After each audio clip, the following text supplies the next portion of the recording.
పూర్తిగా కూడా నిర్లక్ష్యం వహించింది, వైఫల్యం కూడా చెందిందని చెప్పవచ్చు. గతంలో మాదిరి జగన్మోహన్ రెడ్డి గారు ముఖ్యమంత్రిగా ఉన్నప్పుడు ఎలా అయితే పంట నష్టపరిహారం కానీ ఏ సీజన్కి ఆ సీజన్ కూడా అటు ఉద్యాన పంటలు కావచ్చు, లేకపోతే ధాన్యం కానీ ఏ పంటలైనా కానీ వెంటనే కూడా ఆ రోజు ఇన్సూరెన్స్, ఇన్పుట్ సబ్సిడీ ఏదో ఒక రకంగా కూడా ఇచ్చేవారు. అదే కాకుండా ఇన్సూరెన్స్ కూడా ప్రీమియం కూడా రైతుల తరఫున రాష్ట్ర ప్రభుత్వమే కూడా చెల్లించేది కూడా జరుగుతుంది. కానీ ఈరోజు కూటమి ప్రభుత్వం మాత్రం ఈ రాష్ట్రంలో అధికారం చేపట్టినప్పటి నుంచి కూడా ఈ రాష్ట్రంలో మరి ముఖ్యంగా ఈ ఖరీఫ్ నుంచి ఎక్కడ కానీ ఇన్సూరెన్స్ ప్రీమియం మాత్రం మేము కట్టమని చెప్పేసి వాళ్ళు గాలి చేసింది. ఇంతవరకు కూడా 2 మార్లు కూడా డేట్ ఎక్స్టెండ్ చేసినా కూడా ఇన్సూరెన్స్ కంపెనీలు కేవలం 35% మాత్రమే, 35-36% మాత్రమే ప్రీమియం కూడా చెల్లించుకున్న పరిస్థితి.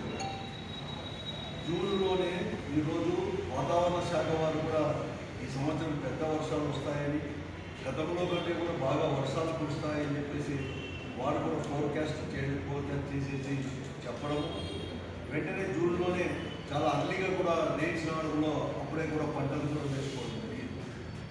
తర్వాత జూన్ మొదటి వారం తర్వాత ఆగస్టు వరకు అంటే జూలై ఆఖరి వరకు దాదాపుగా 57-58 రోజులు వర్షం జాడలే లేకపోతే వేసిన పంటలు కూడా ఈరోజు దెబ్బతినడం కూడా జరిగింది.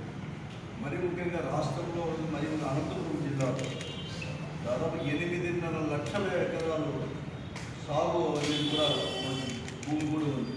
కానీ ఈ రోజు వరకు కూడా కేవలం 53% అంటే 5.5 లక్షల ఎకరాలు వేశారు. 3.5 లక్షల ఎకరాలు ఈరోజు కూడా ఏ పంట వేయకుండా జరుగుతున్న పరిస్థితి కూడా ఈరోజు వేసిన పంటలు కూడా దాదాపుగా 57-58 రోజులు వర్షం రాకపోతే పత్తి ఇవన్నీ కూడా గాలి కూడా కొట్టుకుపోయి కూడా ఎంతో పెద్ద ఎత్తున కూడా నష్టపోయారు.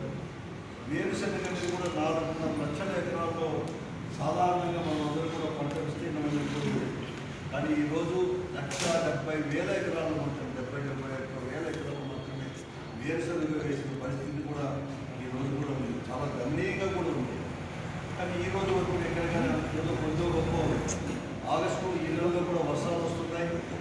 ఏదైనా ప్రత్యామ్నాయ పంటల కోసమైనా కానీ రైతులంతా కూడా ఎదురు చూస్తారు.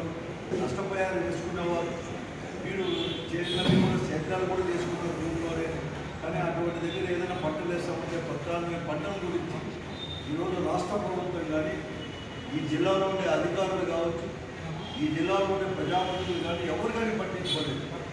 మేము వైఎస్ఆర్ కాంగ్రెస్ పార్టీ తరఫున చాలా ముందుగానే ఆగస్టు 4వ తేదీ అలాగే జూలైలో కూడా అప్పుడే జరుగుతున్న పరిస్థితులన్నీ కూడా వర్షాభావ పరిస్థితులు కూడా ప్రభుత్వం దృష్టికి తీసుకోకపోయినాం, అధికారుల దృష్టికి తీసుకోకపోయినాం, ప్రజాప్రతినిధులు స్పందించమని చెప్పి కూడా మేము అడగడం జరిగింది. జూలై 4వ తేదీ ఆగస్టు 4వ తేదీ వైఎస్ఆర్ కాంగ్రెస్ పార్టీ తరఫున మేమందరూ కూడా చాలామంది రైతాంగము, రైతు యొక్క నాయకులు